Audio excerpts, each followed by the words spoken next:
Hyderabad necklace రోడ్లో Indian army, NDRF, state fire department అధికారులు కలిసి మాక్ డ్రిల్ నిర్వహించారు. భారీగా వరదలొచ్చినప్పుడు ఎలా ఎదుర్కోవాలి అని విన్యాసాలు జరిపారు. ప్రజలను ఎలా కాపాడాలో ప్రాక్టీస్ చేయించారు. హుస్సేన్ సాగర్లో ఈ మాక్ డ్రిల్ జరిగింది. డీజీ నాగిరెడ్డి, ఆర్మీ అధికారులు ఇందులో పాల్గొన్నారు. वायरलेस कम्युनिकेशन,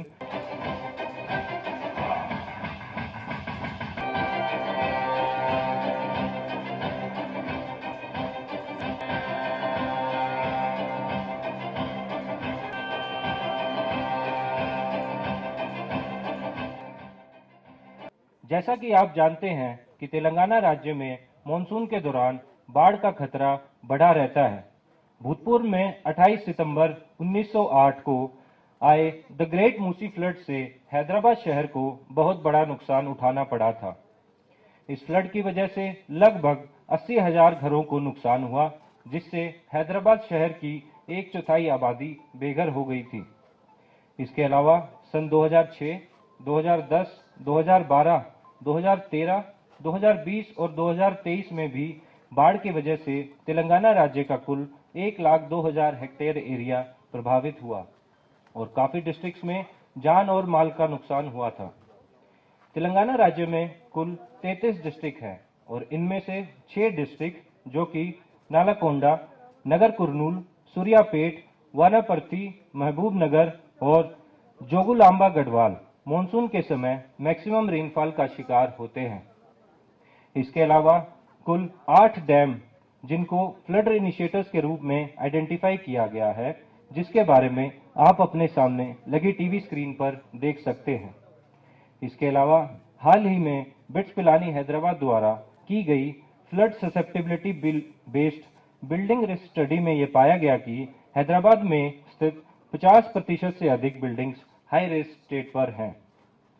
साहिबान, ये बेहद जरूरी है कि फ्लड रिलीफ ऑपरेशंस में इन्वॉल्व सभी एजेंसीज के निर्धारित रिलीफ कॉलम अपने अपने कार्य से अवगत हो और सभी एजेंसीज के बीच आले दर्जे की सिनर्जी और कोऑर्डिनेशन हो, जिससे बिना समय गवाए रेस्क्यू ऑपरेशन को सफलतापूर्वक अंजाम दिया जा सके। इन्हीं सब बातों को मद्देनजर इस लेक्चर डेमोन्स्ट्रेशन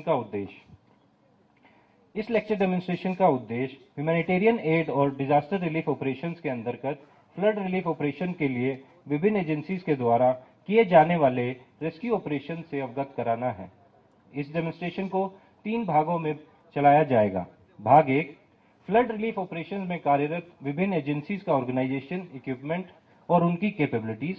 भाग 2, रेस्क्यू ऑपरेशंस के लिए ज्वाइंट डेमोन्स्ट्रेशन और भाग 3, स्टैटिक इक्विपमेंट डिस्प्ले।